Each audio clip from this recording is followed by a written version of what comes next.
All right, so this is something I didn't expect. This is all loose. I got plenty of play in the holes for these super heavy duty bolts here. These are really cool, actually. Yeah, I got one in my pocket. These are pretty gigantic, particularly compared to what was in them. I just had these, that's why I'm using them. They're not stainless. Stainless costs a lot more money, so these brackets, everything's gonna get painted black, and then I'll tape things out up here and I'll, dash some paint on them when it's time to do that. But what's interesting is I'm flush under here, right, from the top of this bracket to the bottom of that angle, and I'm the same thing here, I'm the same thing there, and then you see what happens in the back here where that angle's up. Now I kind of thought what was going to happen was that the two centers, I would hit those and I would have to basically cut them down a little to settle it down on the front and rear, but that's not happening at all. And I'm going to have to double check this, but I think I'm going to be okay with this. Now, if I mate this here, you'll see that it wants to lift, right, to the left there. Right, I'm touching the roof on the right and on the left, right? There's a little bit of 1/8 inch of a gap. I'm okay with that. I'm going to put some rubber under here and I'm going to create like a shim on this one side to tilt these up. Also, there's going to be some sort of compression washer here underneath these heads, and then underneath a big thick washer and a lock nut, or a lock washer, a fat washer, a lock washer, and a nut. And then I'm going to still shim between the sheet metal of the roof and the ribs, because you can push down on this. I don't know if you can see that, but you could still push down on this, and I want that to be rock hard. That's what she said.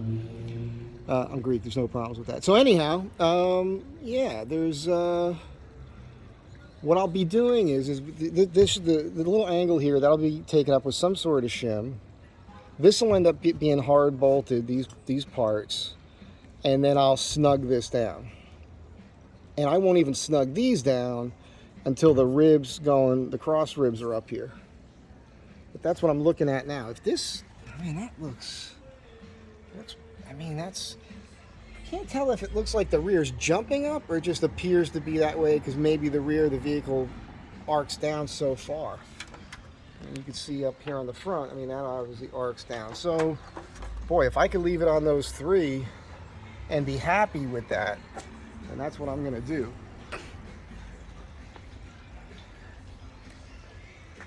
Of course, the truck's not sitting on a level surface right now, but I'm going to be playing with this. Yeah, this is pretty good. I'm pretty happy about this. So it took all day to make those brackets. Obviously, lay that out, drill these holes in here. The front and rear are offset. This is kind of my map. And if you got a rear, a front, and the two centers, it turned out that the inside hole on the front and rear was what was offset about 1/8 of an inch in towards the center of the vehicle. The front hole, the rear hole, and these, well, it was really just two of these holes, they all lined up. With the bracket in place, once it's clamped, or I got an exact mark, I'll go ahead and drill these holes. And the everything's 4 inches on center. So that actually fits in over the ribs perfectly.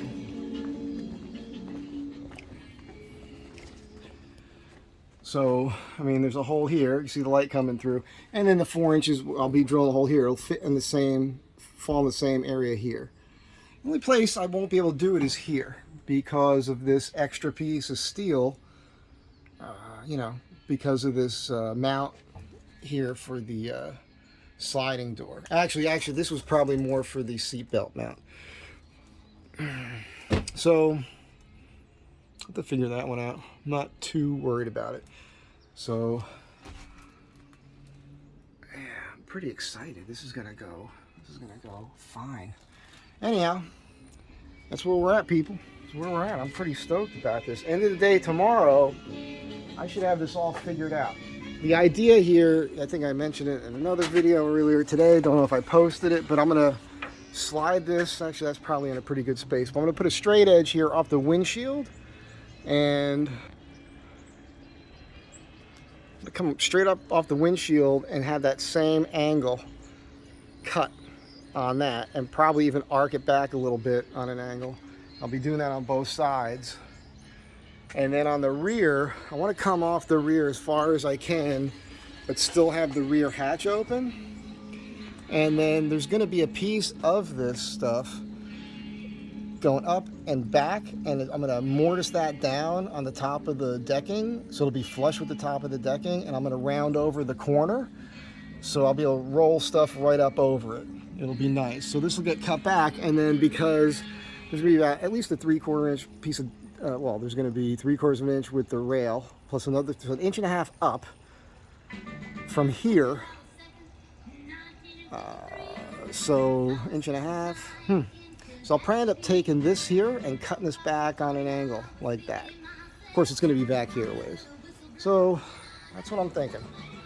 I'm pretty stoked about this. It should go pretty quick. I mean, the real hard part is making those brackets and then getting things kind of bolted together. But each one of these long rails is, 2 cuts once I figure that out.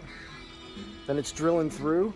I think I'll be okay with 1 mounting hole in each one of these.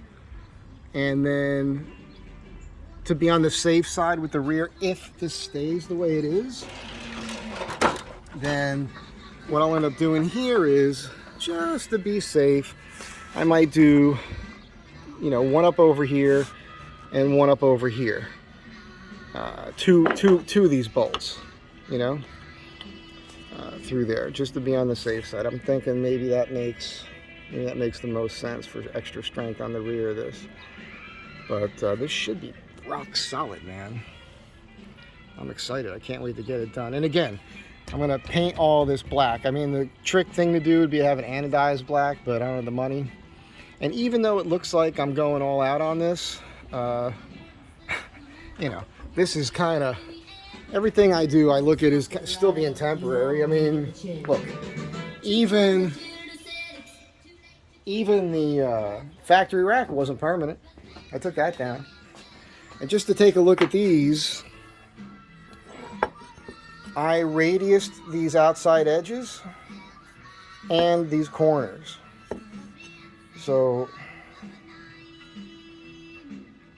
I'll put a light sand on these so they'll take the paint, clean them up.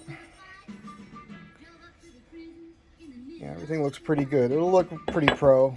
I use that 2X. I don't know that I've used it on aluminum before, so I'm not sure how well it'll hold up. But I'm real impressed overall with Rust-Oleum 2X. It's got the primer in it, so I suspect it'll hold pretty well. These aren't going to take much wear, so I don't see paint just chipping off of it. Everything's going to roll over the decking, so, and the steel will get painted, and that always does pretty well. Yeah. Anyhow, that's it for now. Be good to each other. Have a great day. Bye.